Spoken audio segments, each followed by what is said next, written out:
안녕하십니까, 황혜실입니다. 윤석열이 오늘 오전 내란 혐의 조사를 받기 위해 특검에 출석을 했지만 오전 조사를 마친 후 대기실에서 조사실 입실을 거부하고 있다고 합니다. 조사관 신분이 마음에 들지 않는다는 이유인데요. 특검 조사가 장난입니까? 수사받는 피의자가 조사 주체를 선택하겠다는 건데 이게 말이 됩니까?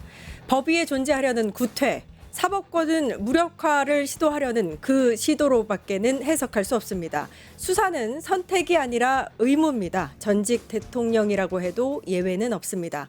특검에 강력한 조치를 바랍니다. 6월 28일 끝장 뉴스 시작합니다.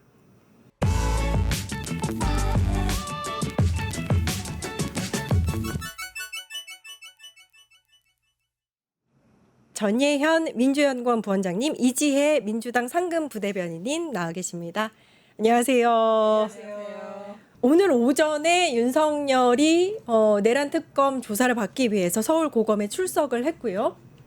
오전에는 일단 지하 통로로 가느냐 마느냐가 좀 이슈였던 것 같은데 지상을 통해서 현관문으로 제대로 들어갔어요. 그리고 오전에 제대로 또 한 2시간 정도는 조사가 진행된 것 같습니다. 지금 상황은 어떤가요?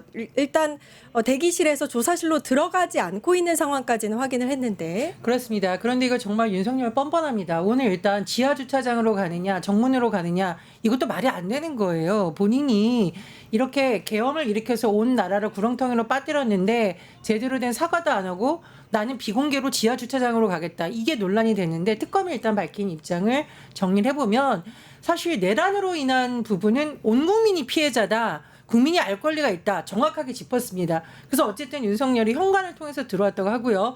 두 번째, 오전에는 좀 뭐 하는 듯 하더니 오후부터 지금 이게 중단이 됐습니다. 너무 어이가 없어요. 만약에 앵커님 제가 스튜디오에 들어오지 않고 바깥에서 계속 앉아있으면 이거 방송 안 하는 거죠. 이거 방송하는 거로 봐야 됩니까? 안 한다고 봐야죠. 그러면 재판을 받으러 온 사람이 나 재판장에 안 들어가고 재판 받겠어요. 이거 말도 안 되는 거죠. 오히려 가중처벌할 저는 요소라고 생각하는데 윤석열이 지금 대기실에서 있으면서 나는 조사 거기 안 들어가겠다라고 하고 있는 겁니다. 그러니까 조사실에 들어가서 묵비권을 행사할 수는 있지만 대기실에 와서 조사실에 입회를 들어가지 않는 것 자체는 사실상 출석을 안 한 것으로 봐야 된다. 이런 지적이 나오고 있는 겁니다. 그럼 윤석열이 왜 이런 꼼수를 쓸까? 체포될 뻔했잖아요. 근데 체포영장이 기각됐어요. 그러니까 일단 출석하는 모양새는 만드는데 조사는 거부하면서 시간을 끌고 있다라고 합니다. 저는 이거 지금 윤석열의 변호인 측에서 내는 입장을 검찰이 조목조목 반박하고 있는데 이런 식으로 무리하게 하면 윤석열뿐만 아니라 변호인들도 수사 대상이 되고 대한변협에서 통보를 해서 징계할 수 있다라는 말까지도 나오고 있거든요. 우리가 본질적인 문제를 자꾸 물타기 하고 있는 지금 왕놀이하고 있는 윤석열 그리고 윤석열과 함께 이른바 법꾸라지 노력에 조력하고 있는 일부 인사들 반성해야 되고요. 그 부분 논란을 한번 조목조목 짚어보도록 하겠습니다. 저는 이제 재밌는 기사를 하나 찾았는데 오늘 그 공개 출석에 관해서 특검은 국민의 알 권리를 내세우고 있으나 국민이 알고자 하는 것은 진실일 뿐 특정인의 공개적 망신을 주기 사진 한 장이 아니다. 특검의 정치적 중립성과 공정한 수사 의지에 의문을 갖게 한다. 이렇게 윤석열 변호인이 얘기했거든요. 그런데 2017년에 그 박근혜 전 대통령이 헌재 탄핵 심판 변론기일에 나오면서 이렇게 얘기한 거예요. 노무현 정권 때 특채로 검찰에 임용된 사람에게 특검을 합류하게 돼서 그 특검이 정치적 중립성을 잃었다. 이렇게 주장을 했단 말이에요. 네. 그런데 그때 특검이 뭐라고 답을 했냐면 중립성은 국민이 알아서 판단하실 것. 이렇게 얘기했어요. 그런데 그렇게 말한 사람이 누구냐? 바로 박명수 특검팀의 윤석열 수사팀장이었습니다. 그러니까 그대로 다시 돌려드립니다. 지금 이렇게 들어오냐 아니냐 이게 중립성이냐 공정성이냐라고 얘기하는 것은 국민들께서 그 중립성과 공정성을 판단하실 것이고요. 그리고 지금 이 수사를 받으러 나가서 그 수사 받지 않고 밖에 나가 있다라고 하는 것이 사실 윤석열이 지금까지 계속해서 해오는 행태입니다.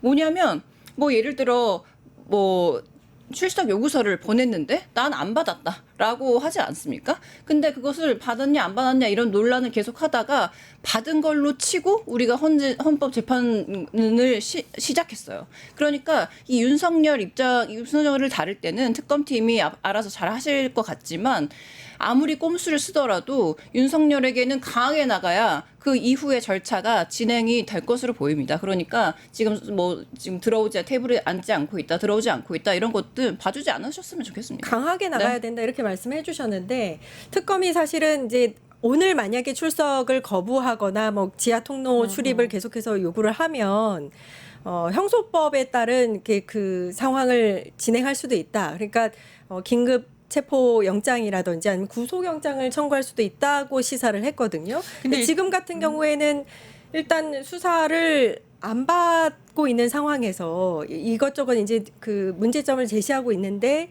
특검은 그걸 이제 받아들이지 않겠다는 상황이잖아요. 근데 이제 체포영장 같은 경우에는 발부가 안 됐어요, 결론적으로. 그래서 제가 보기에 특검팀에서 바로 체포영장 발부하겠다 이건 아니고 내부적으로 검토를 할 것으로 보이고요. 다만 이제 우리가 지금 보고 있는 부분은 윤석열이 시간 끌기 수법을 제가 두 가지를 쓸 거라고 얘기했지 않습니까? 딱 맞았습니다. 자, 첫 번째, 윤석열은 분명히 수사 과정에서의 문제점을 공격을 하면서 수사의 부당성을 알리면서 시간을 끌 것이다라는 것이고, 두 번째, 증인이라던가 조사하는 주체를 계속 공격할 것이다라고 하는데, 예전에는 소위 증인이라고 부를 만한 사람들의 진술을 허위 사실로 몰고 가기 위해서 그 사람들을 공격했고, 지금은 뭘 공격하고 있느냐? 왜 내가 그러면은 이 사람들한테 수사 안 받겠다라고 주장을 하고 있냐면은, 수사관들, 그러니까 즉 특검이 수사를 해야지 왜 경찰이 해? 특히 여기 참여한 경찰들은 불법 행위를 한 사람들이야, 가해자라고 주장을 하고 있는데 특검에서 바로 반박을 하고 있어요. 이걸 이제 우리가 꼼수에는 정수로 받는다. 저는 이 말이 딱 떠올랐는데 박창환 총경에 대해서 문제 제기를 하고 있습니다. 그러니까 본인들이 이렇게 체포한 것이 불법이다. 그 과정에 경찰이 불법 행위를 저질렀기 때문에 경찰이 참여할 수 없다라고 주장을 하고 있는데 특검이 바로 반박을 참 잘한 걸로 보이는데, 첫 번째로 이 박 총경이 1월 3일 날 한남동 관저로 아예 출동을 한 대상에 들어가 있지 않습니다. 그러니까 이런 주장이 성립되지 않는 것이고요. 두 번째, 15일 날도 체포 현장에 나갔는데 당시에는 김성훈 당시 경호처 차장 체포를 위한 것이기 때문에 윤석열 변호인 측의 주장이 맞지 않는다는 게 특검의 반박입니다. 근데 저는 이제 뭐 우리가 또 다뤄보겠습니다만은 윤석열이 특수통 출신이에요. 얼마나 많은 수사를 해봤겠습니까? 제가 보기에 조은석 특검이 윤석열이 과거 했던 방식을 쫙 봐가지고, 왜 우리 야구의 신들이 야구하기 전에 상대방이 어떤 전략을 쓰느냐 본다고 하거든요. 윤석열 측이 어떤 전략을 쓸 것이다를 다 분석해서 반박 논리를 참 잘 세워놨다라고 보는데, 다만 제가 말씀드렸듯이 체포영장 청구를 할 가능성은 있다. 다만 오늘 어떻게 하는지 면밀하게 검토를 해서 계속 이런 식으로 나오면 이것은 수사에 불응하는 것으로 간주해야 된다라는 결론을 신중하게 내릴 것으로 보입니다. 그 이제 윤석열의 주장은 말씀하신 대로 그 박창환 총경, 그러니까 경찰이 나를 조사하려고 한다. 근데 이 경찰이 체포영장 집행 시 현장에 있었던 사람이다인데, 부원장님 그러면은 1차 때는 참석을 안 한 사람이 맞긴 한데 총경이 2차 체포영장 집행 시에는 현장에 있었지만 일단 윤석열하고는 상관없는 현장이었다. 현장 출동이었다. 그렇습니다. 이런 말씀이시죠? 네. 네. 그 대변인님 어떻게 보셨어요? 아니 일단 이제 오늘 박 특검보가 변호인들이 이렇게 허위 사실로 수사 방해하는 것은 선 넘는 행위다 이렇게 딱 잘라 말하셨는데, 저는 뭘 지적하고 싶냐면 아직도 많은 언론들의 제목이 윤석열 측 가해자가 피해자를 조사하는 상황, 마녀 사냥이 목적, 이렇게 제목을 달고 있어요. 이거는 저는 이 행태부터 정말 지적을 하고 싶은데, 그러니까 이게 윤석열 얘기를 듣다 보면요, 다들 마찬가지 심정이겠지만 너무 정신 나간 얘기라서 그냥 가만히 듣고 있다 보면 내 정신도 나갈 것 같은 그런 느낌이에요. 근데 이게 지금 다시 내막을 살펴보면 무슨 주장이냐면, 이 내란 수계를 체포하러 경찰들이 갔는데 윤석열이 경호처를 시켜서 막은 거예요. 그것도 사실 기가 막힌 노릇인데, 내란 수계를 체포하려고 한 경찰들을 이 내란 수계가 고발을 한 거예요. 왜냐? 이 체포영장이 불법이다라고 주장을 하면서 이 불법을 경찰이 집행하러 왔다라고 얘기한 거죠. 근데 그 불법을 집행하러 온 경찰들의 수계 지휘관이기 때문에 이 총경이 지금 자기를 수사하는 것은 가해자가 피해자를 수사하는 거다라는 논리를 펴고 있는 거예요. 이게 지금 무슨 말이에요? 진짜 네. 너무 이해가 안 되는 그런 상황인데 근데 지금 이 제목을 코테이션으로 쓰면서 마치 지금 조사가 잘못되고 있는 것처럼 그렇게 여론을 조장해 나가는 것 자체를 저는 지금 좀 지적을 하고 싶고 사실 처음부터 끝까지 말이 안 되는 겁니다. 네, 조금 이런 일이 전 있다는 들어온 것 자체가. 소식인데요. 윤석열이 조사자 교체 요구로 지금 조사를 거부했었는데 조금 전인 4시 50분부터 조사가 재개된 것으로 나타났습니다. 일단 박창환 경찰청 중대범죄수사과장 교체를 요구하면서 오후에 대기실에서 있은 채 이제 조사를 거부했는데요. 4시 50분쯤 조사가 재개됐다는 뉴시스 보도가 있습니다. 전해드리고요. 일단 그렇게 되면 오후에는 군 사령관들의 비화폰에 대해서 정보 삭제를 지시해서 증거를 인멸하려 한 그 혐의에 대해서 들여다볼 것으로 전해졌습니다. 그리고 또 알려진 바대로 국무회의 과정이 어땠는지 제대로 계엄에 대한 의결이 있었는지 부분에 대해서도 캐물을 계획이라고 합니다. 자, 부원장님, 일단 오후 조사가 굉장히 좀 지연된 상태로 3시간여 이후에 이제 진행이 됩니다. 그러면은 일단은 뭐 강제 집행이라든지 이런 거는 없을 거지만 그렇습니다. 좀 야간까지 좀 조사가 진행될 가능성도 있네요. 네, 야간까지 진행될 가능성이 있는데 윤석열이 왜 이런 수법을 쓸까? 정말 나쁜 언론 플레이. 여전히 극우 지지자들에게 메시지를 보내고 있는 겁니다. 오늘 아침 뉴스를 보니까 윤석열이 서울공항으로 가는 길에 뭐 수백 명이 또 몰려와서 뭐 윤석열 온리라고 하면서 빨간 머플러를 흔들었다. 저는 깜짝 놀랐는데 윤석열이 창문으로 막 손을 흔들었다라고 합니다. 이게 무슨 본인이 과거 금메달리스트입니까? 본인 전두환이에요? 전 이게 왜 이러는가? 이 시간을 끄는 동안에 본인들이 억울하다라는 논리를 계속 극렬 지지층에게 전파하기 위한 시간 끌기라고 생각을 하고, 두 번째, 그러나 특검이 이걸 계속 봐주지 않으니까 이렇게 되면 말씀드렸듯이 다시 영장 청구거나 이런 빌미가 될 수 있거든요. 시간을 일단 벌어놓고 다시 조사에는 응하는 쇼를 하고 있다. 그러나 지금 시간이 너무 부족하잖아요. 지금 해도 5시 23분입니다. 그러면은 지금 준비한 특검의 질문을 다 할 시간이 부족하기 때문에 저는 야간까지 해야 된다. 불가피하다. 그리고 이거는 그냥도 아니고 외환죄나 내란과 관련된 정말 중대 범죄이기 때문에 진행될 가능성이 높다라고 생각을 합니다. 그리고 이제 외환죄 같은 경우에도 오늘 질문이 나올 수 있다라고 하는데, 이 외환죄는 정말 무거운 죄입니다. 그러니까 북한의 공격을 유도하는 거죠. 그래서 전쟁이나 무력 충돌을 야기하려고 한다라는 지금 혐의에 대해서도 우리가 이제 수사를 시도를 하고 있는 거거든요. 근데 제가 보기에 이제 과연 이 핵심 인물인 노상원 전 정보사령관에 대해서 조사가 됐느냐는 특검이 답을 안 했다고 해요. 하지만 충분히 준비를 했다라고 하니까 수사를 할 가능성도 있다라고 저는 예측을 하고 있고, 그런 부분에 대해서 밤 늦게까지도 당연히 조사가 돼야 된다라고 봅니다. 네, 다시 말씀드리지만 오후 4시 50분, 조금 전인 4시 50분부터 윤석열에 대한 특검의 대면 조사가 다시 시작이 됐습니다. 좀 3시간여 지체가 됐었기 때문에 야간까지 조사가 이루어질 가능성이 좀 있는 것 같고요.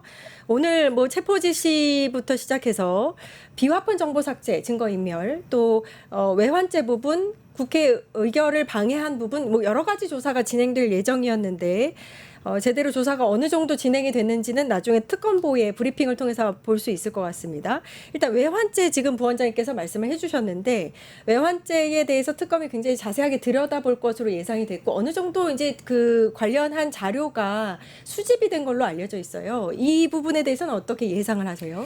일단 통상적으로 이런 수사에 대해서는 방대한 질문지가 몇백 쪽의 작성이 미리 되어 있을 거고, 지금 더군다나 특검이 수사를 처음부터 진행하는 것이 아니라 이미 서울고검의 특별수사본부에서 수사했던 것을 인계받아서 지금 진행하는 거기 때문에 특검이 출범한 날에 비해서는 지금 굉장히 수사가 진척된 부분들이 많을 겁니다.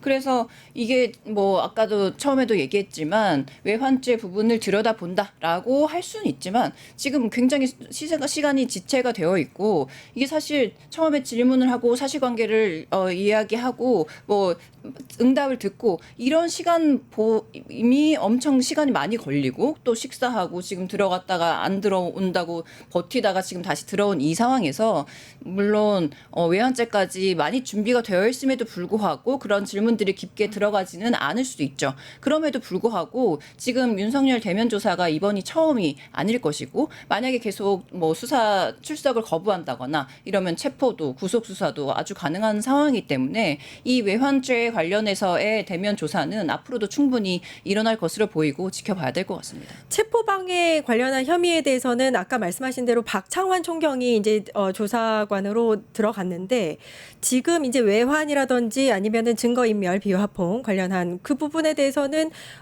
그 특검부라든지 검사가 조사를 진행할 가능성도 있겠네요. 네, 그렇죠? 그럴 가능성이 굉장히 높다라고 보고요. 이 검사들이 이제 오후부터 들어갈 가능성이 높다라고 저는 보는 이유 중에 하나는 아마 윤석열 측에서 절차상 문제라던가 특검의 질문 방식 이런 거 하나하나 다 문제 제기할 것 같습니다. 그리고 만약에 오늘 심야 조사한다라고 하면은 이거 인권 침해다라고 어이없는 주장을 할 가능성이 있기 때문에 이 부분에 있어서의 좀 수사의 경험이 많고 수사 기록을 빨리 파악할 수 있고 또 응답을 안 했을 경우에 어떤 질문을 해야 답변을 이끌어낼지 그런 검사들이 좀 많이 투입이 되지 않을까 이렇게 예상이 되고요. 그리고 관련해서 이제 역대 대통령들은 그러면은 대면 조사를 할 때 어떻게 됐었느냐 대면 조사 시간을 봤더니 박근혜의 경우 21시간 30분도 있습니다. 그래서 윤석열 측 같은 경우에는 오늘 중간에 제대로 답변을 안 하고 사실상 조사를 거부한 것으로 봐야 되기 때문에 오늘 몇 시간 하지도 않았어요 사실상. 그러니까요. 오전에 한 2시간 한 거 외에는 지금 네. 이제 다시 시작이 네. 됐으니까요. 그래서 제가 보기에 특검이 안 그래도 이제 법원에 이제 우리가 그 뭐라고 하나요 어떤- 너무 뭐가 격하게 용어가 나올까 법원에 이제 흐릿한 대응으로 인해서 국민들의 분노가 높기 때문에 네. 특검은 오히려 굉장히 날카롭게 조선 제1의 검이라는 표현이 나올 만큼 오늘 굉장히 좀 수사를 잘해야 된다 이런 생각이 듭니다. 맞아요. 제가 법원을 두고 너무 과격한 용어를 나올까봐 지금 이제 마음을 가라앉히더라고. 싶은 사실 그렇습니다. 아니, 근데 마음속으로만 사실 저도 했습니다. 아침부터 이 뉴스를 계속해서 보고 있었어요. 그러니까 윤석열이 조사를 어떻게 임하느냐를 이렇게 눈 부릅뜨고 보고 있었는데 갑자기 대기실에서 조사실로 안 들어간다는 얘기를 들으니까 약간 좀 욱하긴 하더라고요. 맞아요. 조은석 특검도 윤석열도 특수통 출신이고 지금 보면 수싸움 중인 것 같다는 생각도 들고요. 지금 보면 이제 오늘 아무튼 이제 수사가 이렇게 진행된다 하더라도 오늘 같은 이런 문제가 벌어진 이유 중에 하나가 내란 수괴인 윤석열이 구속 상태가 아닌 자유의 몸인 상태에서 수사를 받기 때문에 오늘 같은 상황도 지금 벌어지는 거잖아요. 그러면은 윤석열에 대한 신병 확보, 강제 신병 확보에 대해서 빠르게 좀 검토하는 게 필요하지 않나라는 생각도 들거든요. 당연히 보세요? 당연히 그렇게 해야 되는 것이고 사실 지금도 뭐 공정하고 정당한 그런 수사에 응하겠다라고 하면서 체포 영장을 지금 발부를 안 한 상황인데 지금 이 공정하고 엄중한 그런 수사를 국민께서 다 알아서 판단을 하시는 그런 상황임에도 불구하고 이렇게 뭐 대기실에서 조사실로 가지 않는 이런 상황은 지금 윤석열 자체가 자초하고 만들어낸 것이기 때문에 이 부분에 대해서 조사가 빨리 이루어질 수 있도록 해야 되는 것이 너무나 중요하고요. 아까 말씀하셨지만 윤석열의 전략은 세 가지입니다. 첫 번째로는 절차의 정당성 물고 늘어지기. 두 번째로는 재판 지연시키기, 수사 지연시키기. 세 번째로는 지지자들을 향한 그런 언론 플레이. 요거밖에 지금 할 그런 수단이 없는데, 근데 지금 처음에 우리가 생각해 보시면 처음에 뭐 서부지법 폭동이 일어났을 때도 아니면 그 아스팔트 광장에서 극우들이 집회를 할 때도 그럴 때는 그런 그 지지 세력들이 이 윤석열의 이 꼼수를 다 받쳐주는 그런 상황이었어요. 그런데 지금은 어떤 상황이냐면 제가 오늘 그 여론조사를 하나 좀 소개해드리고 싶은데요. 시사인에서 한국리서치가 공동 기획한 6.3 대선 이후 유권자 인식 여론조사 여기에 보면 응답자 가운데 82%가 윤석열의 12.3 비상계엄이 잘못했다 이렇게 응답을 했는데요. 여기서 뭐가 더 중요한 변화가 있냐면 보수 유튜브의 과몰입증 의 54%가 비상개업이 잘못됐다고 응답을 했다는 거예요. 그런데 이것이 뭐가 중요한 변화냐면 4개월 전에는 27%가 잘못됐다고 응답을 했는데 4개월 만에 2배로 지금 54%로 늘었다는 거예요. 그러니까 이게 무슨 말이냐면 그러니까 옛날에는 윤석열이 본인이든 아니면 변호인이든 나와가지고 뭐 절차가 잘못됐다, 뭐 우리는 잘못이 하나도 없고 다 부하들이 알아서 한 것이다, 뭐 이런 궤변들을 정말 이상한 얘기를 옹호하면 그런 사람들, 옹호했던 그런 사람들. 그래서 그 옹호했던 이야기를 이 보수 유튜브에서 확대 재생산하고 그것을 또 받아들였던 그 사람들도 이제는 현실 세계로 돌아왔다라는 부분을 저는 다시 한번 말씀드리고 싶어요. 그러니까 네. 지금 윤석열이 기댈 곳이 없다. 그러니까 예전에는 그 보수 유튜브를 시청하는 층을 믿고 그리고 아스팔트 그 보수층을 믿고 그런 전략을 써왔다면 지금은 그럴 때가 아니다라는 말씀을 드려봅니다. 근데 이거 꼭 말씀드려야 된다 그래가지고 25년 6월 4일에서 5일 한국 리서치가 전국 만 18세에서 남녀 2,000명을 대상으로 웹 조사 방식으로 조사를 한 내용입니다. 네. 자세한 내용은 중앙선거 여론조사 심의위원회 홈페이지 참고하시면 아유, 감사합니다. 제가 할 것도 해주셔서 너무 감사하고요. 역대 대통령 대면 조사 시간을 좀 한번 볼게요. 노태우 전 대통령 같은 경우에는 17시간, 노무현 전 대통령은 10시간, 박근혜 전 대통령은 21시간 30분, 이명박 전 대통령은 14시간 이렇게 했다고 합니다. 윤석열은 일단 오늘 한 3시간 한 것 같아요. 지금까지. 제 생각에는 막 이러지 않을까요? 나는 밥을 먹는데 네. 밥 먹는 시간을 제대로 보장 안 해줬다. 이렇게 네. 반박하지 않을까. 막 이런 생각도 들고요. 여하튼 희한한 논리를 자꾸 만들어낼 것 같은데 오늘 뭐 아연실색이라는 용어를 윤석열 측에서 썼다라는 보도를 보고 국민이야말로 아연실색이다. 날도 더운데 정말 분노 유발을 하고 있다. 분노 유발자들이다라는 생각이 들고 있고요. 하지만 말씀해 주셨듯이 국민들이 더 이상은 윤석열의 이런 궤변을 믿어주는 층이 점점 줄어들고 있고 소위 윤석열식 이제 가스라이팅도 끝이 나고 있다. 저는 이렇게 생각을 합니다. 다만 그럼에도 불구하고 진실을 밝히기 위해서는 수사에 조금 더 속도가 나야 된다라고 봅니다. 네. 오늘 윤석열의 내란 특검 첫 조사가 있는 날이었고요. 윤석열이 특검을 받기 위해서 서울고검으로 출석은 했는데 오전 조사만 받고 대기실에서 조사실로 넘어오지 않는 상황에서 다시 4시 50분부터 수사가 재개됐다. 여기까지 이야기를 해봤고요. 한 말씀만 드려도 네, 될까요? 네, 그럼요. 한동안 지금은 야당이 된 국민의힘의 모 정치인을 놓고 사람들이 조선제일검이라고 막 칭송을 하는 일이 있었어요. 그래서 제가 조선제일의 이쑤시개라고 불러야 된다. 그 사람은 조선제일의 검은 지금 3대 특검에 이 특검팀이 저는 돼야 된다고 생각을 하고요. 이 특검이 어떻게 활동을 하느냐에 따라서 전방위적으로 펼쳐져 있는 이 내란 세력에 대한 심판이 제대로 이루어질 수 있다. 그래서 진짜 조선제일검이 누군지가 지금부터 가려질 것이라는 생각이 듭니다. 네, 내란 특검이 좀 힘을 내서 지금 같은 이런 수싸움에 밀리지 않고 좀 강하게 밀어붙였으면 하는 그런 바람이고요. 알박기 인사 관련해서 좀 이야기를 나눠보도록 하겠습니다. 어제요.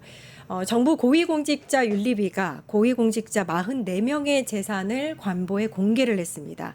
이 중에서 윤석열 탄핵소추안이 가결된 후에 임명된 인물들도 포함이 됐다고 하더라고요. 부원장님, 임명된 인물들이 재산이 어느 정도인지 포함이 됐다. 뭐 이런 소식이 전해졌는데 어떻게 보셨어요? 제가 뭐 특정인을 공격할 생각은 없습니다. 하지만 특정인의 제가 이름을 거론하진 않겠지만 일단 윤석열 대통령 국회 탄핵소추안이 가결된 후 이재명 정부가 들어서기 전에 인사들만 한번 살펴보니 언론 보도 따르면은 김사마 한국양성평등교육진흥원장이 재산이 114억 8천만 원이라고 합니다. 재산을 제가 재산을 어떻게 했는지는 이제 봐야 되니까 우리가 그 부분이라기보다는 이렇게 어마어마한 재산을 소유하고 있는 사람들을 굳이 알박기로 하려는 인사가 뭐냐. 이거는 첫 번째로는 뭔가 윤석열에게 과거 대선에서 기여를 했거나 아니면 코드를 잘 맞춰준 보은성 인사이다. 두 번째, 그럼 이 보은성 인사가 가져오는 문제는 뭐냐. 이 기관의 기관장이 인사권을 가지고 있거든요. 그럼 그 직원들은 누구 말을 들을까요?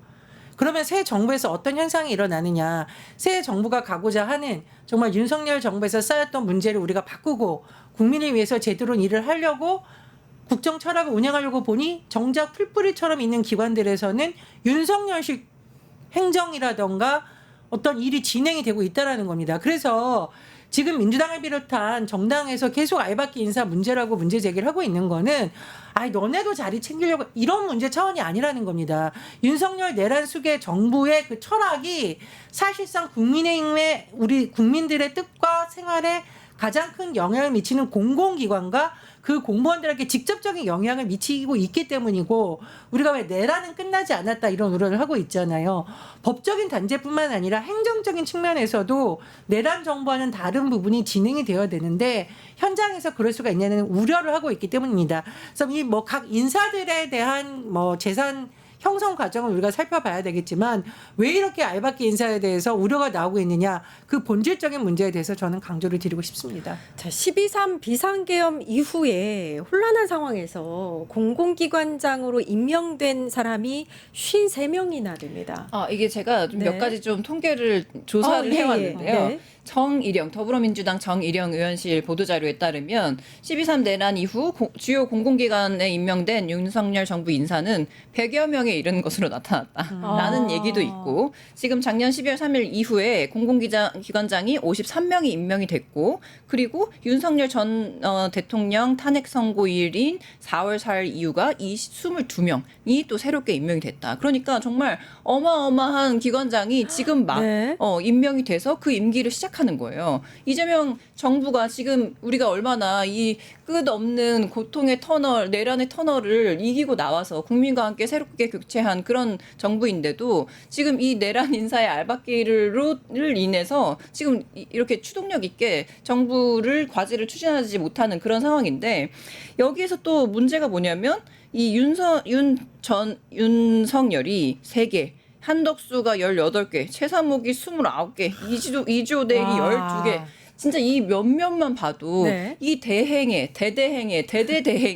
이렇게 많은 인사를 다시 이 공공기관장 자리에 그 시기에 앉혀야 됐었던 이유를 정말 파헤쳐야 됩니다. 왜냐하면 그냥 놔뒀을 수 있잖아요. 왜냐하면 본인은 대대행이니까. 그럼에도 불구하고 빨리 이 사람을 본 인사로 이 공공기관장에 앉혀야 되는 그런 이유가 아까 말씀하신 것처럼 뭐 무슨 기여를 했다든지 뭐 도움이 됐다든지 뭐 도움을 주고 받았다든지 굉장히 많은 이유가 있을 수도 있잖아요.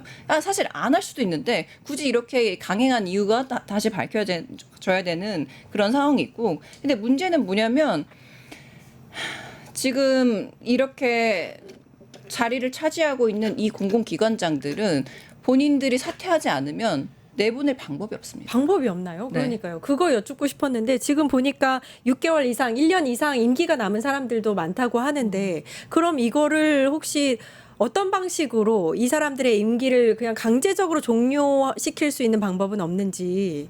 현재 법적으로는 아마 어려운 것으로 알고 있고요. 과거에 그런 시도를 한 사건이 또 법적 분쟁에 휘말렸었기 때문에 굉장히 신중하게 진행되어야 될 부분은 맞습니다. 그런데 우리가 지금 방통위만 해도 얼마나 진통을 겪고 있어요. 어제 뉴스를 보니까 직원들이 그 컴퓨터를 파쇄하려다가 지금 뭐 적발됐다. 그 도대체 왜 방통위. 컴퓨터를 네. 파쇄하려고 하냐. 이게 혹시 이진수 위원장의 지시를 받은 것이냐. 과거에 뭘 은폐하려는 것이 아니냐. 굉장히 의혹이 제기되고 있거든요. 이제 이런 문제가 현장에서 재현될 수 있다라는 겁니다.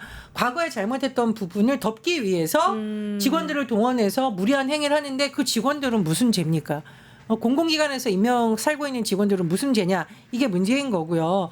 그런데 우리가 한번 돌아봐야겠습니다. 이게 그냥 정권 교체가 아니에요. 정상적인 과정으로 윤석열 정부가 제가 말한 정상적인 것이라는 것은 임기를 마쳤기 때문에 우리가 대선을 치러서 새 정부가 들어온 게 아니라 윤석열이 내란을 일으킨 상태에서 이재명 정부가 들어오기 서기까지는 국정의 공백 시기였습니다. 그런데 어떻게 이 시기에 공공기관장을 임명할 수 있다는 말이에요. 그리고 그걸 임명한 사람들이 과연 국민으로부터 적합한 대리인이라고 봐야 되는 거냐. 대대행은 어떻게 보면 내란 수계의 대행이었잖아요. 그런 사람들이 지금 임명을 한 사람들 밑에서 공공기관 직원들이 인사를 하는 게 맞느냐. 굉장히 심각한 문제다. 더 심각한 건 뭐냐. 그러면 진짜 우리가 100번 양조해서 국회에서 그러면은 그렇게 한 것이 아니라 헌재에서 될 때까지 뭐 기다려보자라는 주장이 일각에서 제기됐잖아요. 헌재에서 어떻게 했습니까? 대통령 윤석열 파면한다고 했습니다. 그 이후에서도 인사를 감행된 게 20몇 명이라는 거예요. 이건 뭡니까? 인사농단 아니에요? 국정농단 아닙니까? 이런 부분을 계속 문제 제기를 하고 있는 건데 문제는 물러날 의사가 전혀 없는 인사들도 많은 것으로 알려졌다. 잔여 임기가 1년이라고 한다.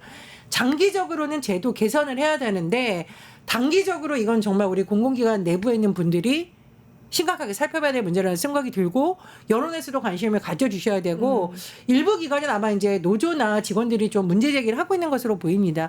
어쨌든 제가 말씀드리고 싶은 것은 이런 상황이 계속되고 있는 한은 국민에 대한 피해는 계속된다. 오죽하면은요 한 단체에서는 지금 정부와 공공기관에 너무나 많은 윤석열들이 아직도 있다. 이런 성명까지 냈습니다. 그래서 이 상황을 우리가 계속 주목해야 될 것으로 보입니다. 어느 방송에서요 문영배 전 헌재소장 권한대행이 당시 헌법재판관을 임명했던 한덕수 권한대행의 그 임명에 대해서는 그럴 권한이 없다라고 의견을 주시더라고요.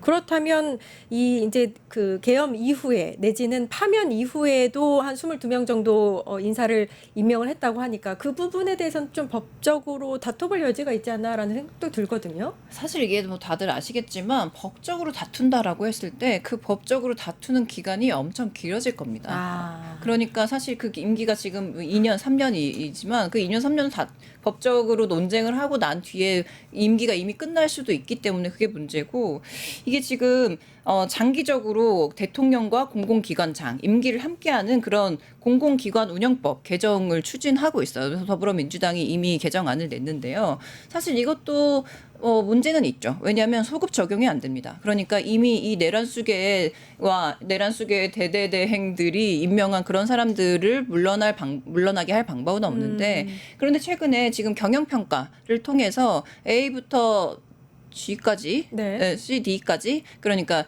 굉장히 미흡한 그 경영 평가를 받은 그런 공공기관장에 대해서는 그 공공기관장이 자진 사퇴를 하는 그런 일들이 지금 일어나고 있고 그래서 이것을 계기로 좀 기관장 사퇴에 좀 신호탄이 되는 것이 아니냐라는 기대도 있지만 이것도 사실 그 개인의 사퇴에 기대는 그런 일이기 때문에 앞으로 어떻게 될지는 정말 두고 봐야 되는데 아까 하나만 더 말씀드리면 이 굉장히 심각한 그 수치가 지금 전 정부에서 임명해서 임기가 1년 이상 남은 기관장이 65%입니다. 그러니까 10명 너무 중에 많네요. 7명이 지금 전 정부에서 임명한 그런데 1년 이상 기간이 남은 그런데 심지어 2년 이상 기간이 남은 기관장이 3분의 1.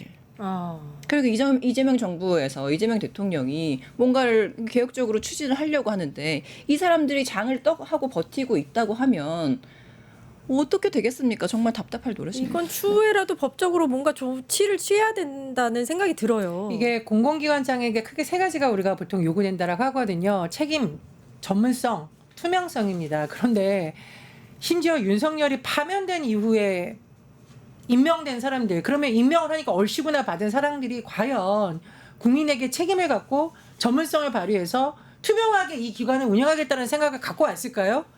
그러니까요. 내란숙의 윤석열 파면된 상황에서 당신 공공기관장 해 위에서 시켜놓으니까 덥석받아 이런 인물들이 과연 공공기관장으로서의 책임이 있는 인물이라고 과연 볼 수 있을까요? 네, 그렇게 지적해 주시니까 이런 방법이 있습니다. 지금 이제 실행이 되는 것으로도 알고 있는데 그 임명의 과정에서 어떤 절차나 뭐 이런 부분이 미흡함이 없는지 제대로 절차대로 임명을 했는지 이런 것들을 들여다봐서 그 공공의 장을 해임하는 그런 방안도 아마 같이 추진 중인 것으로. 문제가 있다면 해임을 해야죠. 네네. 지금 이제 일각에서는 어떤 장이 뭐 노골적으로 직원들한테 그렇게 얘기를 한다라는 거예요. 윤석열 정부에서 임명되는데 말해주셨듯이 어차피 나는 여기서 임기 보장되어 있으니까 마음대로 해라. 소송 걸어봤자 나는 이 소송 시간에 월급 다 받고 있으면 된다. 근데 그때까지 인사권은 내가 계속 행사할 것이다라는 식의 얘기를 이거 직원들에 대한 협박 아닙니까? 우리가 국민의 세금으로 새로운 정부를 탄생시켜서 뭔가 새로운 일을 해보려고 하는데 알박기 인사를 이렇게 해놔서 사실은 기관들을 장악하고 있다는 거는 윤석열 내란수계의 세력들이 공공기관을 사유화하겠다는 의도로밖에 저는 볼 수 없다. 그래서 이 부분에 대해서는 정말 심각한 문제의식을 갖고 있습니다. 알겠습니다. 여기까지 듣겠습니다. 정치하는 언니들 전예현 민주연구원 부원장님, 이지혜 민주당 상근부대변인님 고생해 주셨습니다. 감사합니다. 감사합니다. 네, 저희 위클리 민심 바로 찾아뵙겠습니다. 유튜브 구독하고 실시간 채팅과 댓글을 남기시면 매일매일 7천 TTCO를 드립니다. 참여 방법은 통통물 어플을 다운로드하고 회원가입과 로그인을 해주세요. 마이페이지에서 나의 회원 고유 번호를 복사해 주세요. 유튜브 구독 후 실시간 채팅이나 댓글창에 고유 번호를 한 번만 입력하면 준비 끝! 지금 유튜브 채팅과 댓글 쓰기 참여하고 실천 TTCO 받아가세요.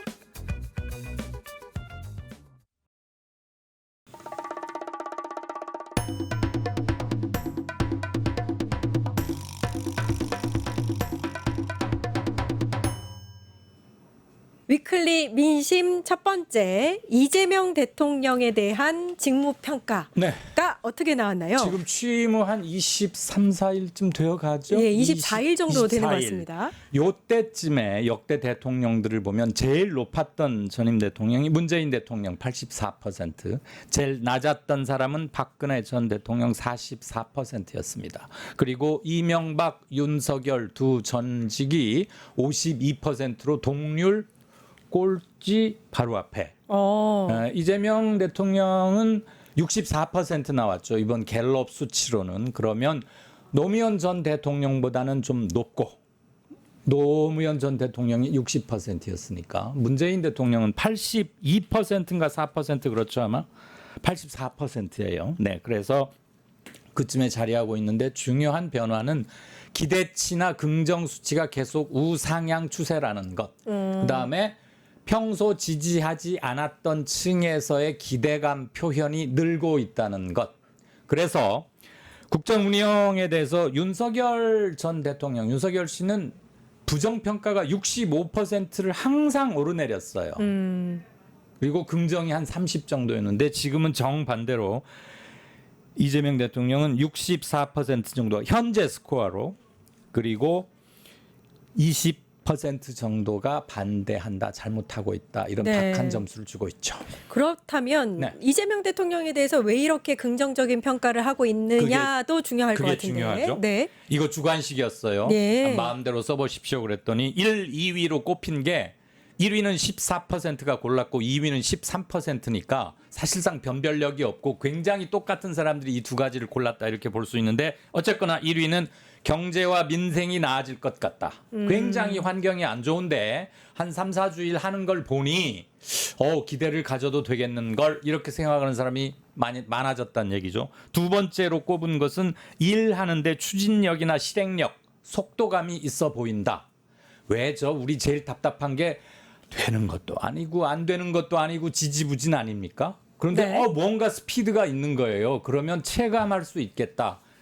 중요한 건 이 두 가지에서 평소 지지층이 아닌 곳에서의 기대가 굉장히 컸다는 것과 중도층에서의 지지가 전체에서 진보층에서 이 대통령을 지지하는 것보다 호평하는 것보다 중도층에서 이 대통령을 호평하는 국정 수행이 괜찮다고 좋은 점수를 준 비율이 조금이라도 더 높았어요.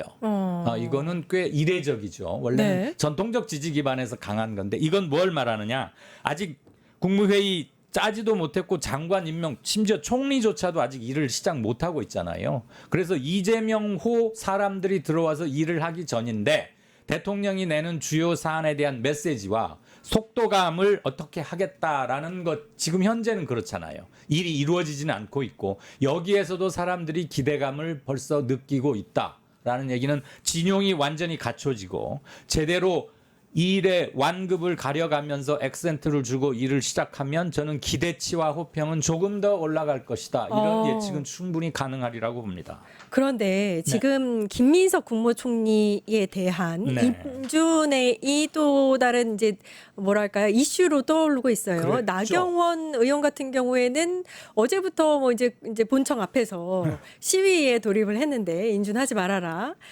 일단 이 부분에 대해서도 국민적인 여론은 어떤가가 되게 궁금합니다. 예, 오늘 시위 때문에 한 2시간 가까이 버스 안에 갇혀 있다 보니까 시위 소리만 들려도 경기가 나는데 나경원 의원은 또 더운데 시위한답니까? 네. 김민석 총리 내정자 처음 발표되고 한 2, 3일 있다가 조사된 갤럽 조사에서 반대한다가 39%였어요. 그리고 인사청문회가 며칠 전에 스무스하게 잘 끝낸 건 아니지만 어쨌거나 맞춰졌죠. 그리고 조사를 했더니 반대 비율이 31%로 낮아졌어요. 8%포인트가량 낮아졌다. 이 말은 제기됐던 모든 의혹이나 이런 것들에 대해서 일부분은 해명이 된다거나 납득이 조금 갈 수도 있겠다라고 생각하는 분들이 많이 늘었다는 얘기죠. 예. 그러니까 반대가 39에서 31로 상당히 낮아졌어요. 그리고 괜찮다. 저 정도면은 해도 되겠다라는 게 임명 직후에는 50%가 안 됐는데 그보다는 좀 소폭 늘었거든요. 그런 걸로 봐서. 그리고 또 하나 역대 국무총리들 인준을 앞두고 지지도랄까 문제 있는 인사 아니야? 이렇게 여론조사를 해봤더니 김부겸, 한덕수 이런 전임 총리들은 대개 30%대였거든요. 예. 괜찮은 인사다. 아. 해도 되겠다. 맡아도 되겠다. 그런데 지금 김민석 총리 내정자 임명자는 50%에 육박하거나 어떤 조사에서는 50% 살짝 넘기도 하고 있고 무엇보다도 강력하게 반대한다라는 게 39에서 31로 상당폭 줄었기 때문에 해명이나 이런 게 어느 정도 통했다. 그렇게 충분히 유추가 가능하죠. 그리고 현재 의석 분포도 그러합니다만 국민의힘이 강력한 반대에 나선다고 해도 현실 가능성이 낮을 뿐더러 여기서 발목이 잡혀버리면 새 정부는 아예 시작을 못합니다. 네. 문재인 정부는 6달하고 보름이 걸렸어요. 진용을 다 짜는데. 그래서 지금 장관 후보자들 몇몇 인사는 현재 국무총리 대행자 전임 윤석열 정부에서 임명된 사람이 이렇게 형식상 하고 재청권을 행사하고는 있지만 그게 본 모양새는 아니지 않습니까? 일단 급한 건 그렇게 하되 김민석 총리가 빨리 국회 인준을 받아서 직무를 시작하면서 제대로 된 인사 규정에 의해서 재청도 하고 국정의 주요 과제를 정하고 나면은 좀 더 가르마도 잘 타지고 완급도 정해지지 않을까. 그러면 긍정 평가율은 계속 우상향하리라고 봅니다. 네. 무엇보다도 이 말씀 하나 드리고 끝내죠. 시간이 지금 빠듯한데 방송 사고 때문에 TK와 PK 지역에서 PK 부울경 지역에서는 민주당 지지율 또는 이재명 대통령 국정 잘한다는 비율이 못한다. 국힘 지지율을 앞질렀어요.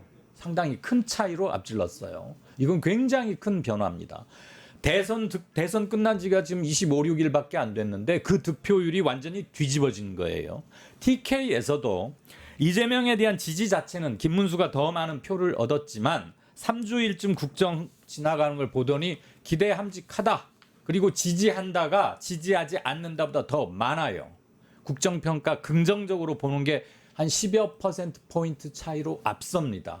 굉장히 큰 변화죠. 나머지 수도권이나 충청, 호남 지역은 제가 굳이 언급드리지 않아도 어떠한 추세를 보이리라는 것은 짐작하기 어렵지 않으실 것 같습니다. 네, 오늘 살펴본 여론조사는요, 한국갤럽에서 진행을 했습니다. 지난 24일부터 26일까지 진행한 여론조사를 가지고 이야기를 했다는 거. 오늘 위클리 민심 여기까지 듣도록 하고요. 지금까지 이강윤 정치평론가였습니다. 고맙습니다. 내일 다시 뵙겠습니다. 안녕히 계십시오. 네, 내일 오후 4시 50분에 다시 찾아뵙겠습니다. 함께해 주신 여러분 감사합니다. 팟 증권 통팟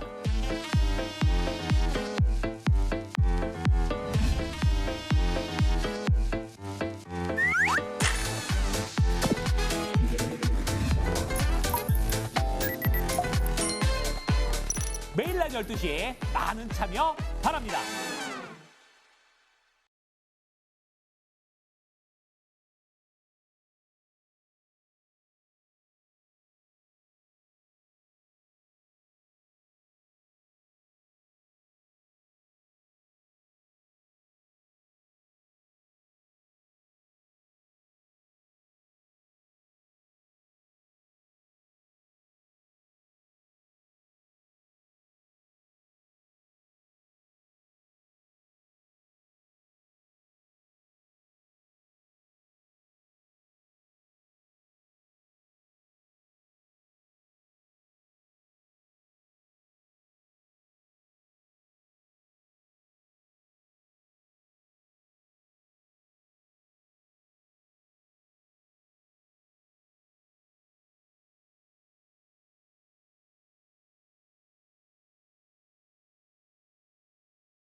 네.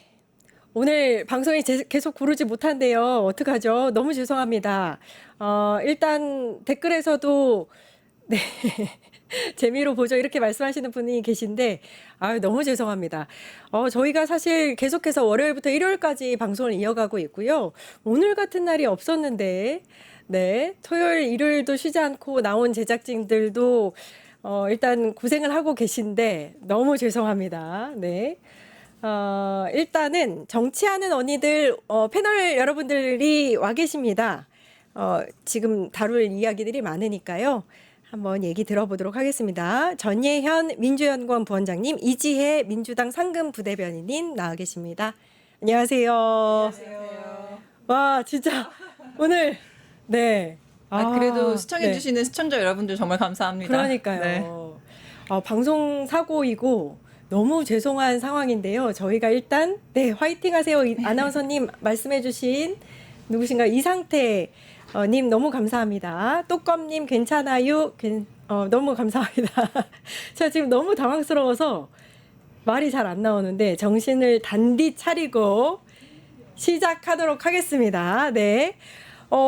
오늘 오전에 윤석열이 내란 특검 조사를 받기 위해서 서울고검에 출석을 했고요. 오전에는 일단 지하 통로로 가느냐 마느냐가 좀 이슈였던 것 같은데 지상을 통해서 현관문으로 제대로 들어갔어요. 그리고 오전에 제대로 또 한 2시간 정도는 조사가 진행된 것 같습니다. 지금 상황은 어떤가요?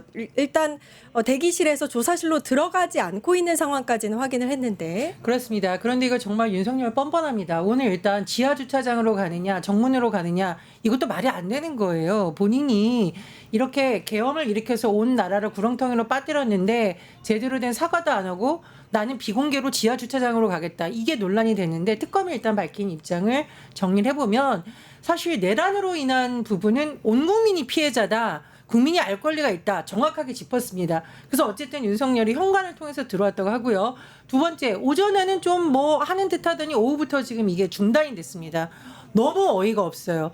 만약에 앵커님 제가 스튜디오에 들어오지 않고 바깥에서 계속 앉아있으면 이거 방송 안 하는 거죠. 이거 방송하는 거로 봐야 됩니까? 안 한다고 봐야죠. 그러면 재판을 받으러 온 사람이 나 재판장에 안 들어가고 재판 받겠어요. 이거 말도 안 되는 거죠. 오히려 가중처벌할 저는 요소라고 생각하는데 윤석열이 지금 대기실에서 있으면서 나는 조사 거기 안 들어가겠다라고 하고 있는 겁니다. 그러니까 조사실에 들어가서 묵비권을 행사할 수는 있지만 대기실에 와서 조사실에 입회를 들어가지 않는 것 자체는 사실상 출석을 안 한 것으로 봐야 된다. 이런 지적이 나오고 있는 겁니다.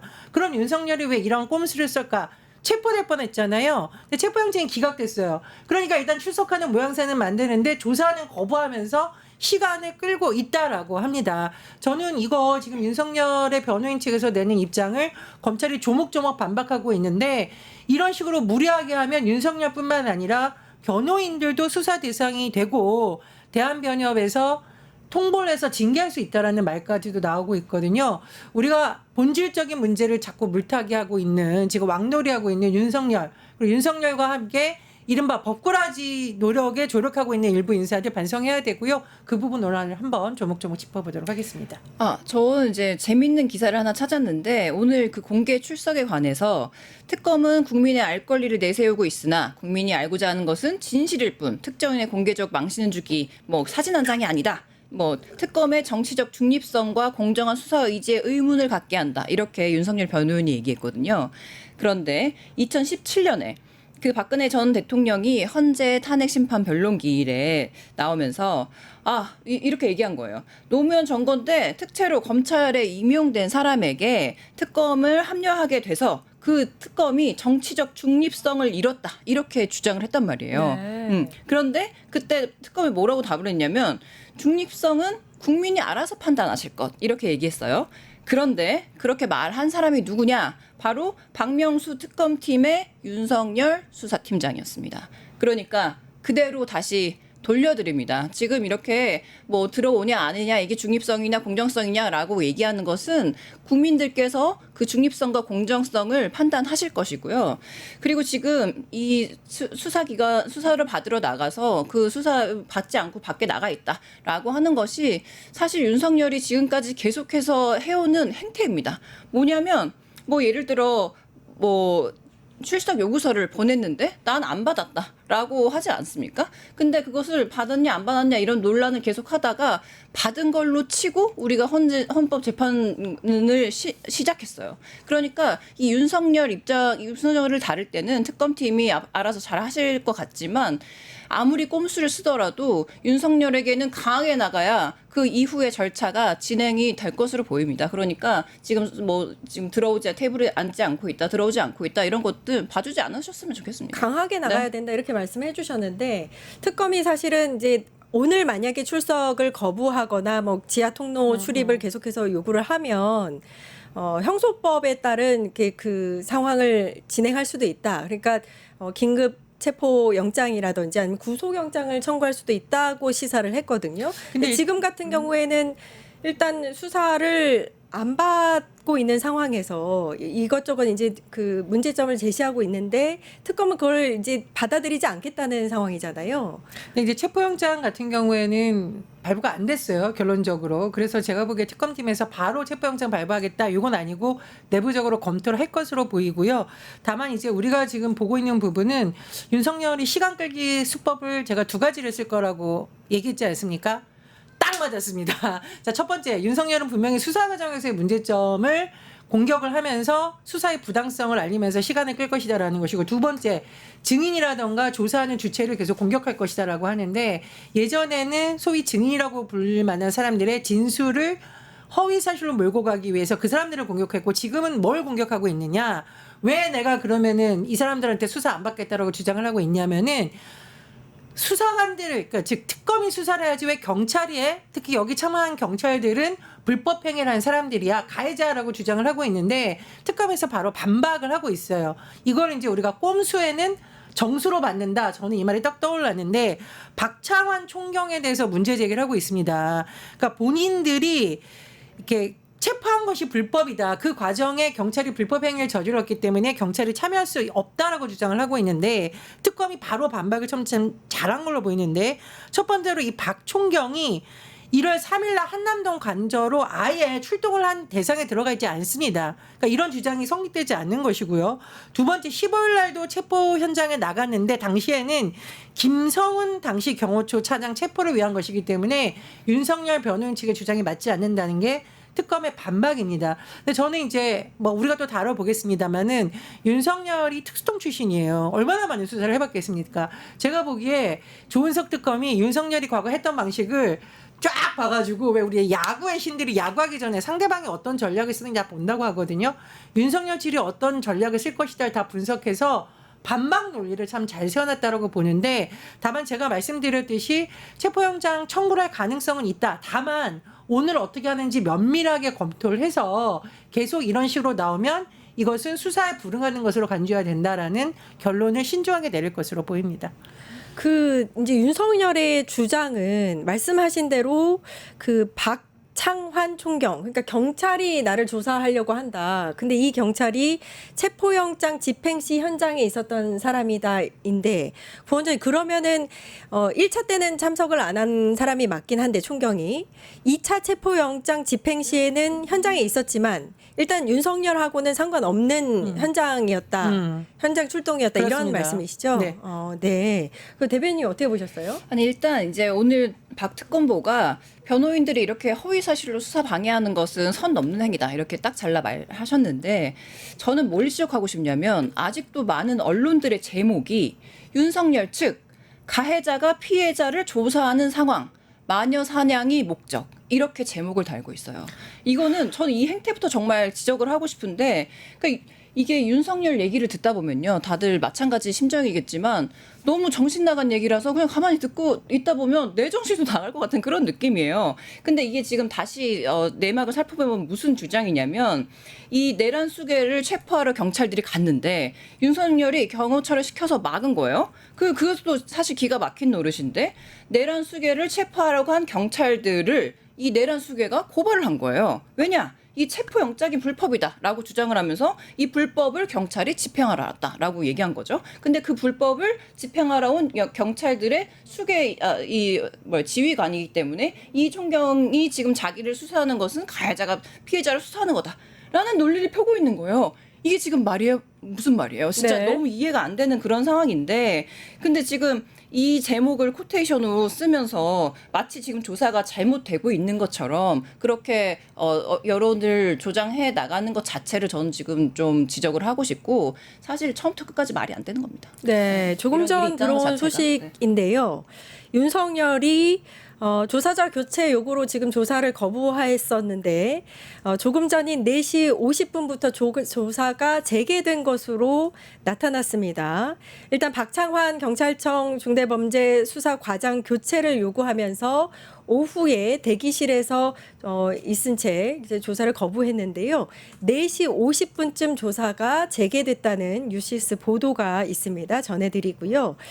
일단 그렇게 되면 오후에는 군 사령관들의 비화폰에 대해서 정보 삭제를 지시해서 증거를 인멸하려 한 그 혐의에 대해서 들여다볼 것으로 전해졌습니다. 그리고 또 알려진 바대로 국무회의 과정이 어땠는지 제대로 계엄에 대한 의결이 있었는지 부분에 대해서도 캐물을 계획이라고 합니다. 자, 부원장님, 일단 오후 조사가 굉장히 좀 지연된 상태로 3시간여 이후에 이제 진행이 됩니다. 그러면은 일단은 뭐 강제 집행이라든지 이런 거는 없을 거지만 그렇습니다. 좀 야간까지 좀 조사가 진행될 가능성도 있네요. 네, 야간까지 진행될 가능성이 있는데 윤석열이 왜 이런 수법을 쓸까? 정말 나쁜 언론 플레이. 여전히 극우 지지자들에게 메시지를 보내고 있는 겁니다. 오늘 아침 뉴스를 보니까 윤석열이 서울공항으로 가는 길에 뭐 수백 명이 또 몰려와서 뭐 윤석열 온리라고 하면서 빨간 머플러를 흔들었다. 저는 깜짝 놀랐는데 윤석열이 창문으로 막 손을 흔들었다라고 합니다. 이게 무슨 본인이 과거 금메달리스트입니까? 본인 전도 아니에요? 전 이게 왜 이러는가? 이 시간을 끄는 동안에 본인들이 억울하다라는 논리를 계속 극렬 지지층에게 전파하기 위한 시간 끌기라고 생각을 하고 두 번째, 그러나 특검이 이걸 계속 봐주지 않으니까 이렇게 되면 말씀드렸듯이 다시 영장 청구거나 이런 빌미가 될 수 있거든요. 시간을 일단 벌어놓고 다시 조사에는 응하는 쇼를 하고 있다. 그러나 지금 시간이 너무 부족하잖아요. 지금 해도 5시 23분입니다. 그러면은 지금 준비한 특검의 질문을 다 할 시간이 부족하기 때문에 저는 야간까지 해야 된다. 불가피하다. 그리고 이거는 그냥도 아니고 외환죄나 내란과 관련된 정말 중대 범죄이기 때문에 진행될 가능성이 높다라고 생각을 합니다. 그리고 이제 외환죄 같은 경우에도 오늘 질문이 나올 수 있다라고 하는데 이 외환죄는 정말 무거운 죄입니다. 북한의 공격을 유도하는 거죠. 그래서 전쟁이나 무력 충돌을 야기하려고 한다라는 지금 혐의에 대해서도 우리가 이제 수사를 시도를 하고 있는 거거든요. 근데 제가 보기에 이제 과연 이 핵심 인물인 노상원 전 정보사령관에 대해서 조사가 됐느냐는 특검이 답을 안 했다고 해요. 하지만 충분히 준비를 했다라고 하니까 수사를 할 가능성도 있다라고 저는 예측을 하고 있고 그런 부분에 대해서 밤 늦게까지도 당연히 조사가 돼야 된다라고 봅니다. 네, 다시 말씀드리지만 오후 4시 50분, 조금 전인 4시 50분부터 윤석열에 대한 특검의 대면 조사가 다시 시작이 됐습니다. 좀 3시간여 지체가 됐었기 때문에 야간까지 조사가 이루어질 가능성이 좀 있는 것 같고요. 오늘 뭐 체포 지시부터 시작해서 비화폰 정보 삭제, 증거 인멸, 또 외환죄 부분, 국회 의결을 방해한 부분, 뭐 여러 가지 조사가 진행될 예정이었는데 제대로 조사가 어느 정도 진행이 됐는지는 나중에 특검보의 브리핑을 통해서 볼 수 있을 것 같습니다. 일단 외환죄 지금 부원장님께서 말씀을 해주셨는데 외환죄에 대해서 특검이 굉장히 자세하게 들여다볼 것으로 예상이 됐고 어느 정도 이제 그 관련한 자료가 수집이 된 걸로 알려져 있어요. 이 부분에 대해서는 어떻게 예상을 하세요? 일단 통상적으로 이런 수사에 대해서는 방대한 질문지가 몇백 쪽 공개적의 작성이 미리 되어 있을 거고 지금 더군다나 특검이 수사를 처음부터 진행하는 것이 아니라 이미 서울고검의 특별수사본부에서 수사했던 것을 인계받아서 지금 진행하는 거기 때문에 특검이 출범한 날에 비해서는 지금 굉장히 수사가 진척된 부분들이 많을 겁니다. 그래서 이게 뭐 아까도 처음에도 얘기했지만 외환죄 부분을 들여다본다라고 할 수는 있지만 지금 굉장히 시간이 지체가 되어 있고 이게 사실 처음에 질문을 하고 사실관계를 이야기하고 뭐 응답을 듣고 이런 이미 엄청 시간이 많이 걸리고 또 식사하고 지금 들어갔다가 안 들어온다고 버티다가 지금 다시 들어온 이 상황에서 물론 외환죄까지 많이 준비가 되어 있음에도 불구하고 그런 질문들이 깊게 들어가지는 않을 수도 있죠. 그럼에도 불구하고 지금 윤석열 대면 조사가 이번이 처음이 아닐 것이고 만약에 계속 뭐 수사 출석을 거부한다거나 이러면 체포도 구속 수사도 아주 가능한 상황이기 때문에 이 외환죄 관련해서의 대면 조사는 앞으로도 충분히 일어날 것으로 보이고 지켜봐야 될 것 같습니다. 체포방해 관련한 혐의에 대해서는 아까 말씀하신 대로 박창환 총경이 이제 조사관으로 들어갔는데 지금 이제 외환이라든지 아니면은 증거인멸 비화폭 관련한 그 부분에 대해서는 그 특검부라든지 검사가 조사를 진행할 가능성도 있겠네요. 네, 그렇죠? 그럴 가능성이 굉장히 높다라고 보고요. 이 검사들이 이제 오후부터 들어갈 가능성이 높다라고 저는 보는 이유 중에 하나는 아마 윤석열 측에서 절차상 문제라던가 특검의 질문 방식 이런 거 하나하나 다 문제 제기할 것 같습니다. 그리고 만약에 오늘 심야 조사한다라고 하면은 이거 인권 침해다라고 어이없는 주장을 할 가능성이 있기 때문에 이 부분에 있어서의 좀 수사의 경험이 많고 수사 기록을 빨리 파악할 수 있고 또 응답을 안 했을 경우에 어떤 질문을 해야 답변을 이끌어낼지 그런 검사들이 좀 많이 투입이 되지 않을까 이렇게 예상이 되고요. 그리고 관련해서 이제 역대 대통령들은 그러면은 대면 조사를 할 때 어떻게 됐었느냐 대면 조사 시간을 봤더니 박근혜의 경우 21시간 30분도 있습니다. 그래서 윤석열 측 같은 경우에는 오늘 중간에 제대로 답변을 안 하고 사실상 조사를 거부한 것으로 봐야 되기 때문에 오늘 몇 시간 하지도 않았어요 사실상. 그러니까요.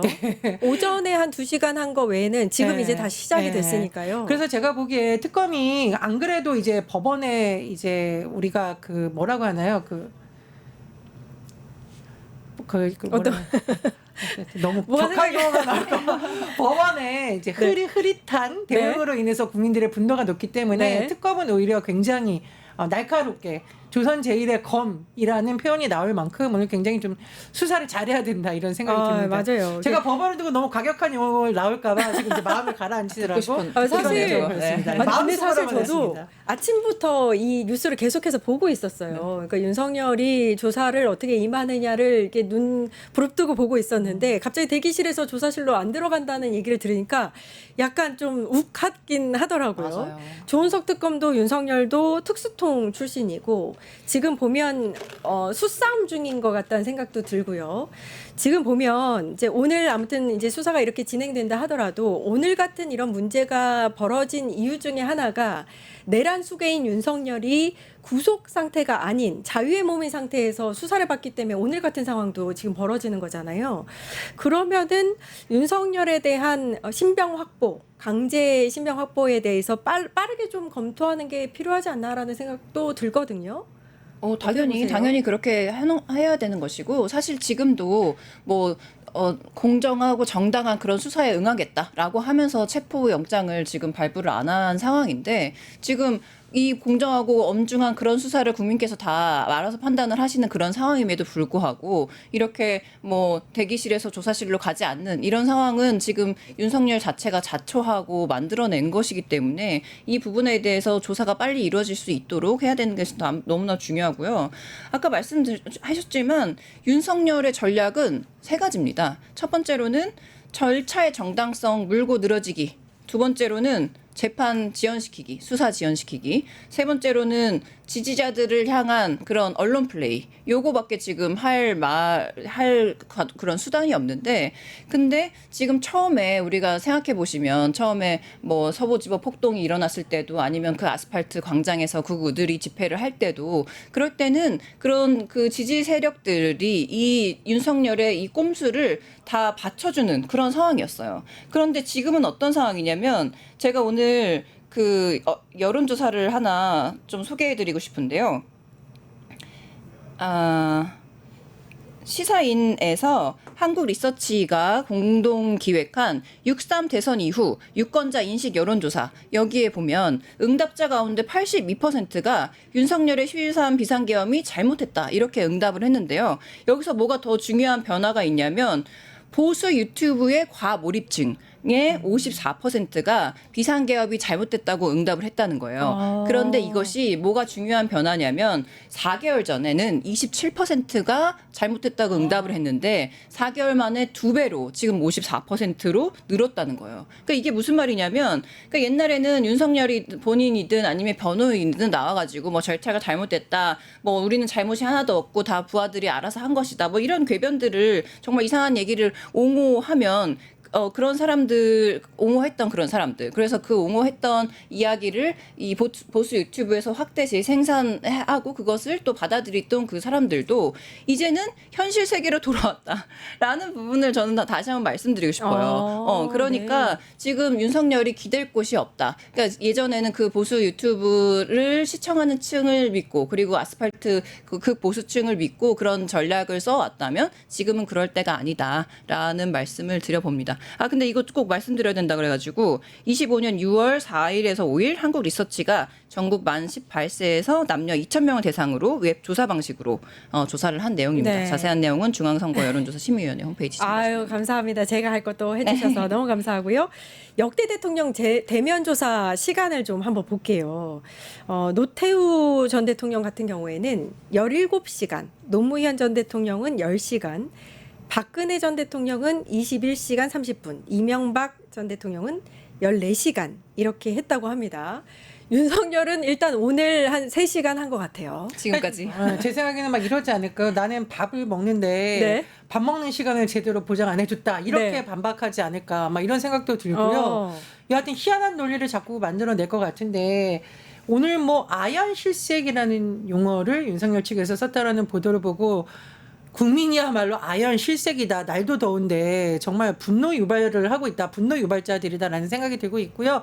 하지만 말씀해 주셨듯이 국민들이 더 이상은 윤석열의 이런 궤변을 믿어주는 층이 점점 줄어들고 있고 소위 윤석열식 이제 가스라이팅도 끝이 나고 있다. 저는 이렇게 생각을 합니다. 다만 그럼에도 불구하고 진실을 밝히기 위해서는 수사에 조금 더 속도가 나야 된다고 봅니다. 네.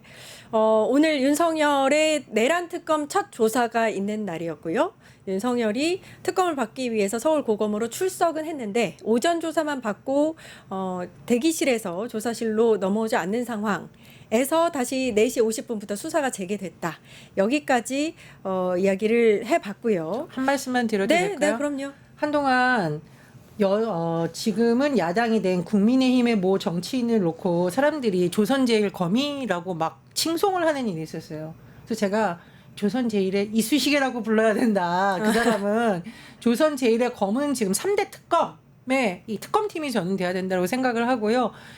이 특검이 어떻게 활동을 하느냐에 따라서 전방위적으로 펼쳐져 있는 이 내란 세력에 대한 심판이 제대로 이루어질 수 있다. 그래서 진짜 조선제일검이 누군지가 지금부터 가려질 것이라는 생각이 듭니다. 네, 내란 특검이 좀 힘을 내서 지금 같은 이런 수싸움에 밀리지 않고 좀 강하게 밀어붙였으면 하는 그런 바람이고요. 알박기 인사 관련해서 좀 이야기를 나눠보도록 하겠습니다. 어제요.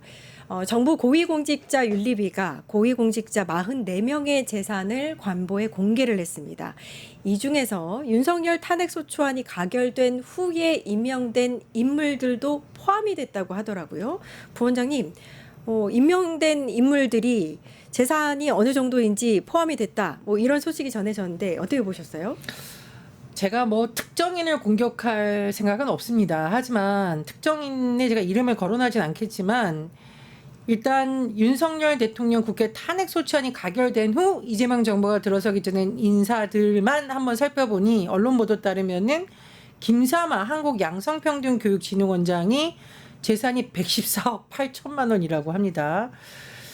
재산을 제가 재산을 어떻게 했는지는 이제 봐야 되니까 우리가 그 부분이라기보다는 이렇게 어마어마한 재산을 소유하고 있는 사람들을 굳이 알박기로 하려는 인사가 뭐냐. 이거는 첫 번째로는 뭔가 윤석열에게 과거 대선에서 기여를 했거나 아니면 코드를 잘 맞춰준 보은성 인사이다. 두 번째, 그럼 이 보은성 인사가 가져오는 문제는 뭐냐. 이 기관의 기관장이 인사권을 가지고 있거든요. 그럼 그 직원들은 누구 말을 들을까요? 그러면 새 정부에서 어떤 현상이 일어나느냐. 새 정부가 가고자 하는 정말 윤석열 정부에서 쌓였던 문제를 우리가 바꾸고 국민을 위해서 제대로 일을 하려고 국정 철학을 운영하려고 보니 정작 풀뿌리처럼 있는 기관들에서는 윤석열식 행정이라던가 어떤 일이 진행이 되고 있다라는 겁니다. 그래서 지금 민주당을 비롯한 정당에서 계속 알박기 인사 문제라고 문제 제기를 하고 있는 거는 너네도 자리 챙기려고 이런 문제 차원이 아니라는 겁니다. 윤석열 내란 수계 정부의 그 철학이 사실상 국민의힘의 우리 국민들의 뜻과 생활에 가장 큰 영향을 미치는 공공기관과 그 공무원들에게 직접적인 영향을 미치고 있기 때문이고 우리가 왜 내란은 끝나지 않았다 이런 우려를 하고 있잖아요. 법적인 단죄뿐만 아니라 행정적인 측면에서도 내란 정부와는 다른 부분이 진행이 되어야 되는데 현장에서 그럴 수가 있냐는 우려를 하고 있기 때문입니다. 그래서 이 뭐 각 인사들에 대한 뭐 재산 형성 과정을 우리가 살펴봐야 되겠지만 왜 이렇게 알박기 인사에 대해서 우려가 나오고 있느냐 그 본질적인 문제에 대해서 저는 강조를 드리고 싶습니다. 자, 12.3 비상계엄 이후에 혼란한 상황에서 공공기관장으로 임명된 사람이 53명이나 됩니다. 이게 제가 좀 몇 네. 가지 좀 통계를 조사를 해왔는데요. 네. 정일영 더불어민주당 정일영 의원실 보도자료에 따르면 12.3 내란 이후 주요 공공기관에 임명된 윤석열 정부 인사는 100여 명에 이르는 것으로 나타났다라는 얘기도 있고 지금 작년 12월 3일 이후에 공공기관장이 53명이 임명이 됐고 그리고 윤석열 전 대통령 탄핵 선고일인 4월 4일 이후가 이 22명이 또 새롭게 임명이 됐다. 그러니까 정말 어마어마한 기관장이 지금 막 네. 임명이 돼서 그 임기를 시작하는 거예요. 이재명 정부가 지금 우리가 얼마나 이 끝없는 고통의 터널, 내란의 터널을 이기고 나와서 국민과 함께 새롭게 교체한 그런 정부인데도 지금 이 내란 인사의 알박기를 인해서 지금 이렇게 추동력 있게 정부를 과제를 추진하지 못하는 그런 상황인데 여기에서 또 문제가 뭐냐면 이 윤석열이 3개 한덕수가 18개, 최상목이 29개, 이주호대행이 12개. 진짜 이 몇몇만 봐도 네. 이 대대행이 이렇게 많은 인사를 다시 이 공공기관장 자리에 고시기에 앉혀야 됐었던 이유를 정말 파헤쳐야 됩니다. 왜냐하면 그냥 놔뒀을 수 있잖아요. 왜냐하면 본인은 대대행이니까. 그럼에도 불구하고 빨리 이 사람을 본 인사로 이 공공기관장에 앉혀야 되는 그런 이유가 아까 말씀하신 것처럼 뭐 무슨 기여를 했다든지 뭐 도움이 됐다든지 뭐 도움을 주고 받았다든지 굉장히 많은 이유가 있을 수도 있잖아요. 사실 안 할 수도 있는데 굳이 이렇게 강행한 이유가 다시 밝혀져야 되는 그런 상황이 있고 근데 문제는 뭐냐면 지금 이렇게 자리를 차지하고 있는 이 공공기관장들은 본인들이 사퇴하지 않으면 내보낼 방법이 없습니다. 방법이 없나요? 네. 그러니까요. 그거 여쭙고 싶었는데 지금 보니까 6개월 이상, 1년 이상 임기가 남은 사람들도 많다고 하는데 그럼 이거를 혹시 어떤 방식으로 이 사람들의 임기를 그냥 강제적으로 종료시킬 수 있는 방법은 없는지. 현재 법적으로는 아마 어려운 것으로 알고 있고요.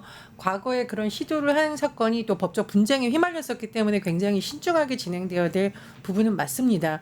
그런데 우리가 지금 방통위만 해도 얼마나 진통을 겪고 있어요. 어제 뉴스를 보니까 직원들이 그 컴퓨터를 파쇄하려다가 지금 뭐 적발됐다. 그 도대체 왜 방통위. 컴퓨터를 네. 파쇄하려고 하냐. 이게 혹시 이진수 위원장의 지시를 받은 것이냐.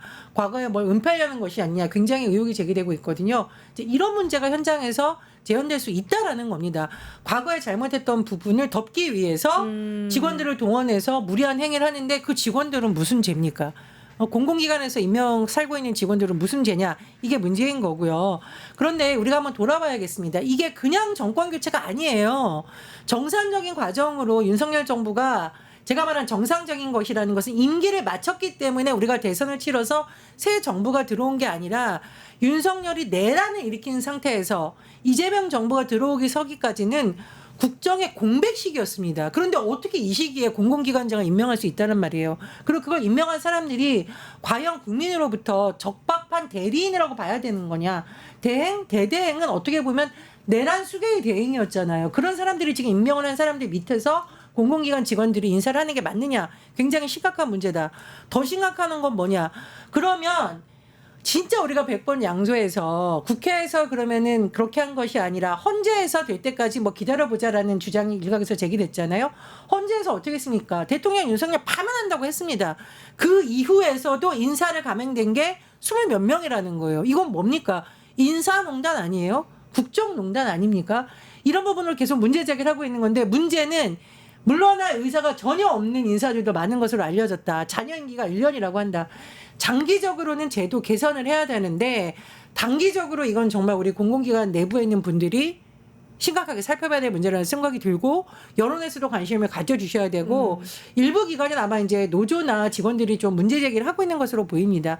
어쨌든 제가 말씀드리고 싶은 것은 이런 상황이 계속되고 있는 한은 국민에 대한 피해는 계속된다. 오죽하면은요 한 단체에서는 지금 정부와 공공기관에 너무나 많은 윤석열들이 아직도 있다. 이런 성명까지 냈습니다. 그래서 이 상황을 우리가 계속 주목해야 될 것으로 보입니다. 어느 방송에서요 문영배 전 헌재소장 권한대행이 당시 헌법재판관을 임명했던 한덕수 권한대행의 그 임명에 대해서는 그럴 권한이 없다라고 의견을 주시더라고요. 그렇다면 이 이제 그 계엄 이후에 내지는 파면 이후에도 한 22명 정도 인사를 임명을 했다고 하니까 그 부분에 대해서는 좀 법적으로 다퉈볼 여지가 있지 않나라는 생각도 들거든요. 사실 이게 뭐 다들 아시겠지만 법적으로 다툰다라고 했을 때 그 법적으로 다투는 기간이 엄청 길어질 겁니다. 그러니까 사실 그 임기가 지금 2년, 3년이지만 그 2년, 3년 다 법적으로 논쟁을 하고 난 뒤에 임기가 이미 끝날 수도 있기 때문에 그게 문제고 이게 지금 장기적으로 대통령과 공공기관장 임기를 함께하는 그런 공공기관 운영법 개정을 추진하고 있어요. 그래서 더불어민주당이 이미 개정안을 냈는데요. 사실 이것도 문제는 있죠. 왜냐하면 소급 적용이 안 됩니다. 그러니까 이미 이 내란수계와 내란수계 대대대행들이 임명한 그런 사람들을 물러나게 할 방법은 없는데 그런데 최근에 지금 경영평가를 통해서 A부터 G까지, 네. C, D까지 그러니까 굉장히 미흡한 그 경영 평가를 받은 그런 공공기관장에 대해서는 그 공공기관장이 자진 사퇴를 하는 그런 일들이 지금 일어나고 있고 그래서 이것을 계기로 좀 기관장 사퇴에 좀 신호탄이 되는 것이 아니냐라는 기대도 있지만 이것도 사실 그 개인의 사퇴에 기대는 그런 일이기 때문에 앞으로 어떻게 될지는 정말 두고 봐야 되는데 아까 하나만 더 말씀드리면 이 굉장히 심각한 그 수치가 지금 전 정부에서 임명해서 임기가 1년 이상 남은 기관장이 65%입니다. 그러니까 10명 너무 중에 많네요. 7명이 지금 전 정부에서 임명한 그런데 1년 이상 기간이 남은 그런데 심지어 2년 이상 기간이 남은 기관장이 3분의 1.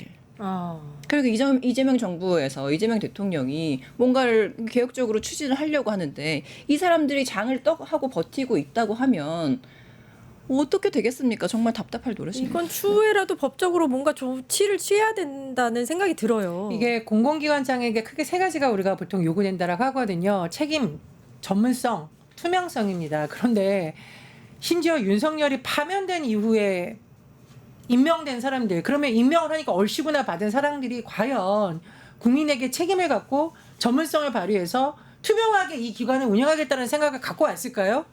그러니까요. 내란숙의 윤석열 파면된 상황에서 당신 공공기관장 해 위에서 시켜놓으니까 덥석받아 이런 인물들이 과연 공공기관장으로서의 책임이 있는 인물이라고 과연 볼 수 있을까요? 네, 그렇게 지적해 주시니까 이런 방법이 있습니다. 지금 이제 실행이 되는 것으로도 알고 있는데 그 임명의 과정에서 어떤 절차나 뭐 이런 부분이 미흡함이 없는지 제대로 절차대로 임명을 했는지 이런 것들을 들여다봐서 그 공공의 장을 해임하는 그런 방안도 아마 같이 추진 중인 것으로. 문제가 있다면 해임을 해야죠. 네네. 지금 이제 일각에서는 어떤 장이 뭐 노골적으로 직원들한테 그렇게 얘기를 한다라는 거예요. 윤석열 정부에서 임명되는데 말해주셨듯이 어차피 나는 여기서 임기 보장되어 있으니까 마음대로 해라. 소송 걸어봤자 나는 이 소송 시간에 월급 다 받고 있으면 된다. 근데 그때까지 인사권은 내가 계속 행사할 것이다라는 식의 얘기를 이거 직원들에 대한 협박 아닙니까? 우리가 국민의 세금으로 새로운 정부를 탄생시켜서 뭔가 새로운 일을 해보려고 하는데 알박기 인사를 이렇게 해놔서 사실은 기관들을 장악하고 있다는 거는 윤석열 내란수계의 세력들이 공공기관을 사유화하겠다는 의도로밖에 저는 볼 수 없다. 그래서 이 부분에 대해서는 정말 심각한 문제의식을 갖고 있습니다. 알겠습니다. 여기까지 듣겠습니다. 정치하는 언니들 전예현 민주연구원 부원장님, 이지혜 민주당 상근 부대변인님 고생해 주셨습니다. 감사합니다. 감사합니다. 네, 저희 위클리 민심 바로 찾아뵙겠습니다. 유튜브 구독하고 실시간 채팅과 댓글을 남기시면 매일매일 7,000TTCO를 드립니다. 참여 방법은 통통물 어플을 다운로드하고 회원가입과 로그인을 해주세요. 마이페이지에서 나의 회원 고유 번호를 복사해주세요. 유튜브 구독 후 실시간 채팅이나 댓글창에 고유 번호를 한 번만 입력하면 준비 끝! 지금 유튜브 채팅과 댓글 쓰기 참여하고 7,000TTCO 받아가세요.